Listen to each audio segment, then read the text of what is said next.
Good afternoon, everybody.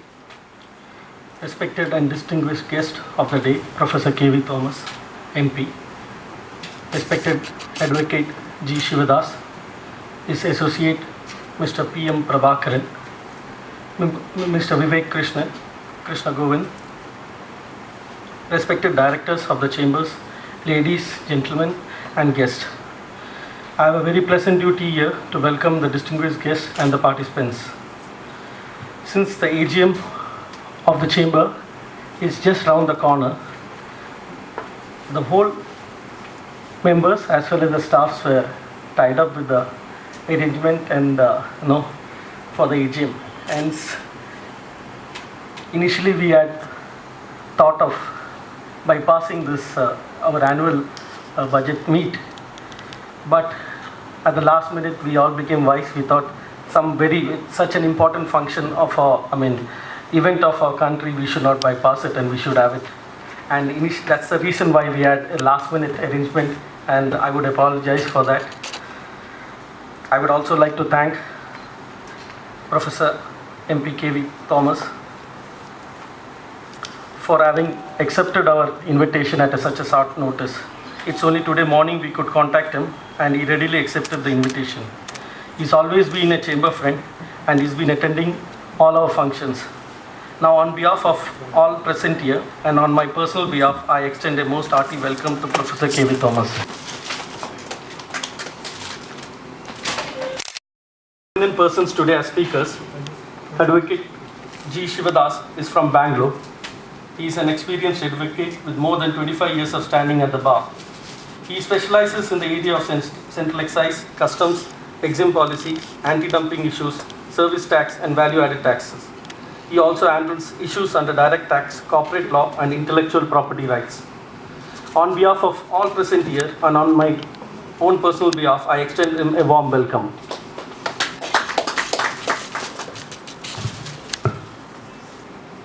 Chartered Accountant Vivek Krishna Govind is being a friend of Chamber, partner of renowned chartered accountancy firm Mrs. Verma and Verma.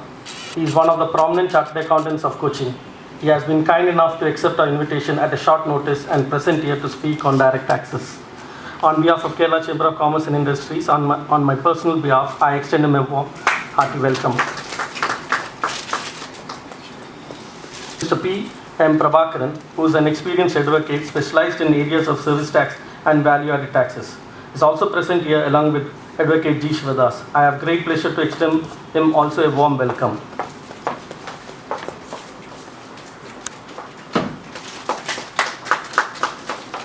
Finally, on behalf of Kerala Chamber of Commerce and Industries and on my personal behalf, I would like to welcome the directors as well as the participants who are here on a short notice. Thank you very much.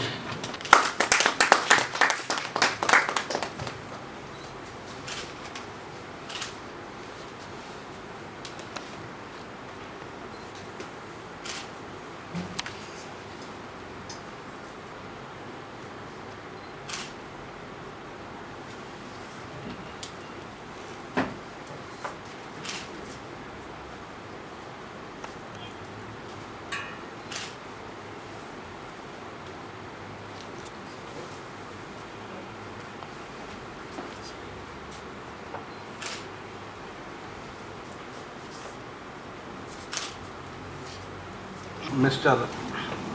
Deepak Kumar Shetty, Vice Chairman, Kerala Chamber of Commerce and Industry, Advocate G. Shivadas, Sri Vivek Krishna Govind, members of the KCCI and friends. It was today in the morning. Actually, at that time, I was driving through the front of this Chamber of Commerce.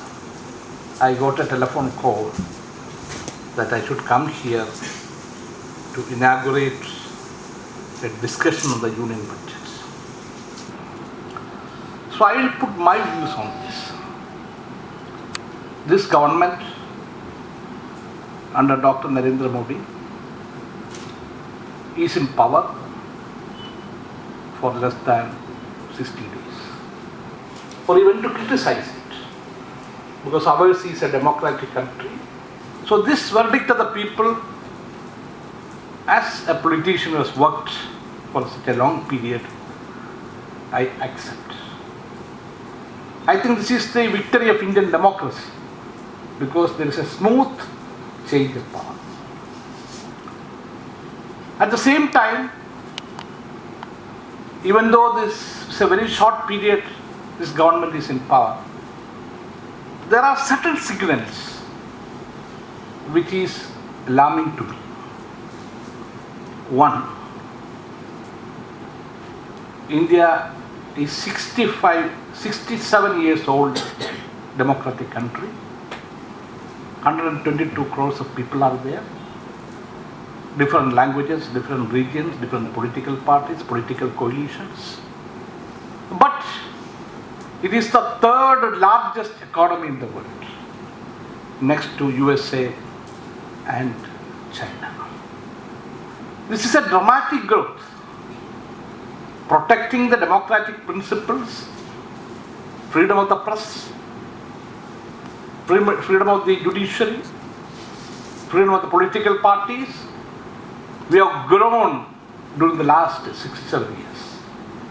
Where we started, 67 years back, when we attained independence, our population was 40 crores. For that 40 crores of the people, we had to import rice from Burma, wheat from USA, clothes from England. Even not a paper pin was manufactured in this country.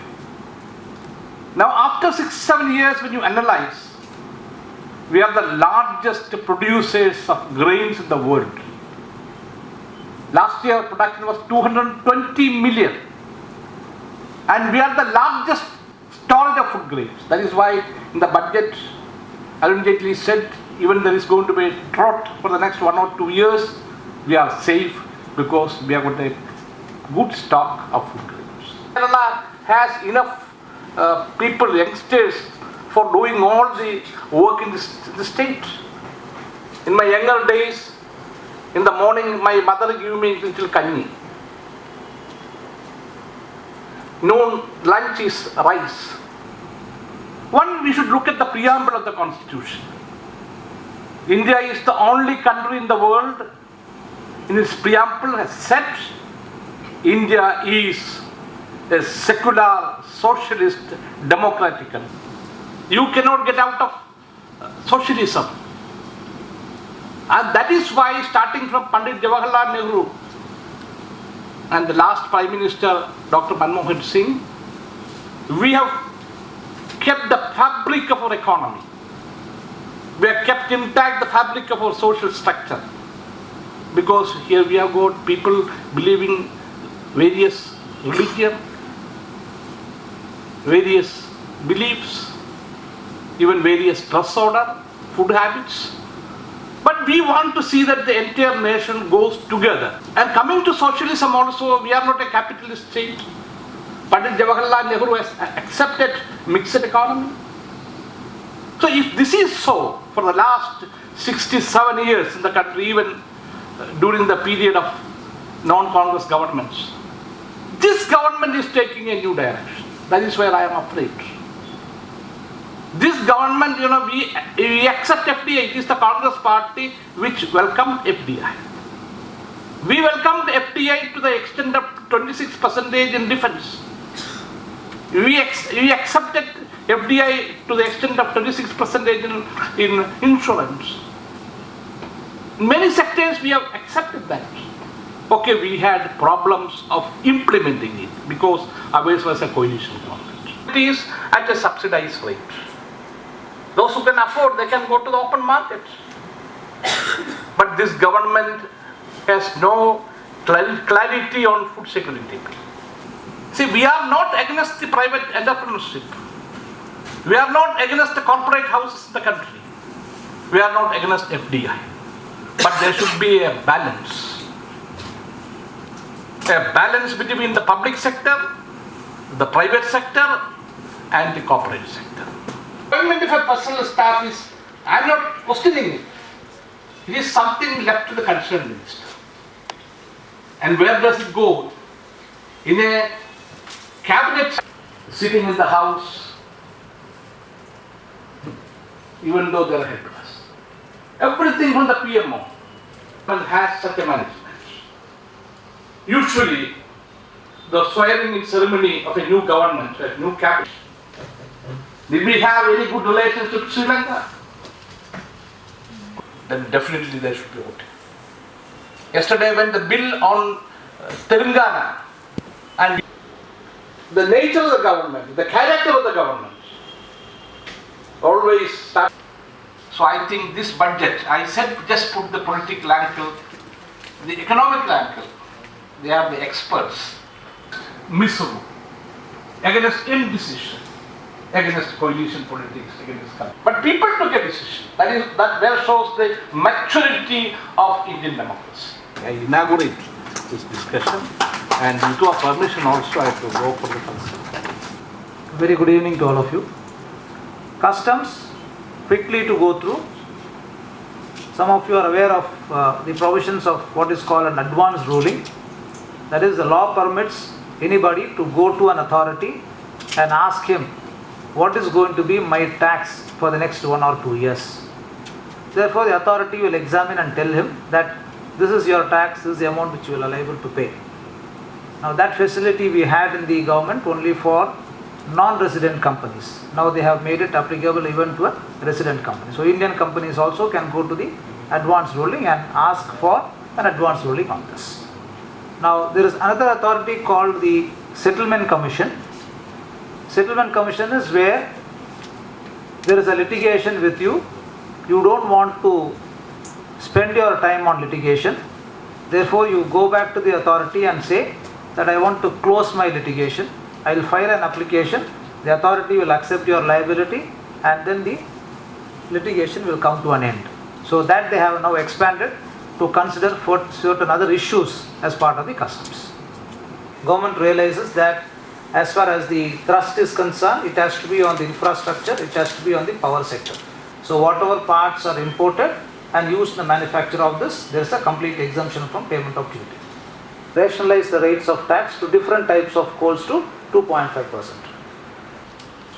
On footwear, they have now given the rate of duty to 6%, etc. It was earlier 12%. Similarly, some of the LED drivers or circuit boards also this exemption has been given.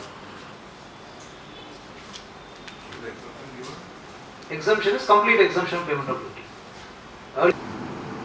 So he has presented it according to him, he has presented it well. The changes what is brought in the budget has to be understood in its essence, and as you know, before putting these major changes into an act, you will get a 1 month time.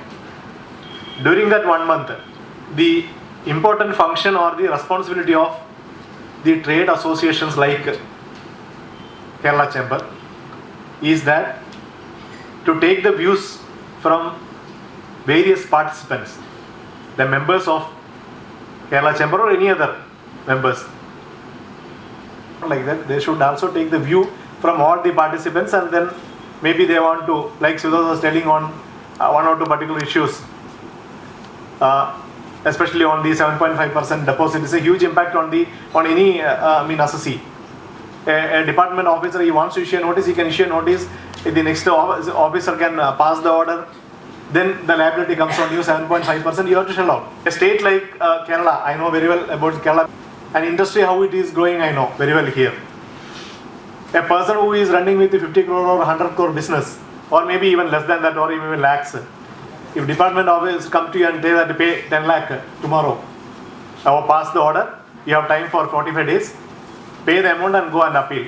The implication is that now, after this change, in internet website advertisement will get affected, service tax has to be paid, billboard, now as of now it is not there, now it will be taxable, film screen theatres, that will be taxable now.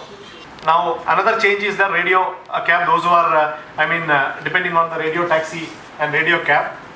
Now other than metered cab, radio cab is now brought under the service tax net. Therefore, tomorrow when you take Meru cab or I don't know what is there in Cochin radio taxi, if you take that, you have to pay an extra amount on service tax.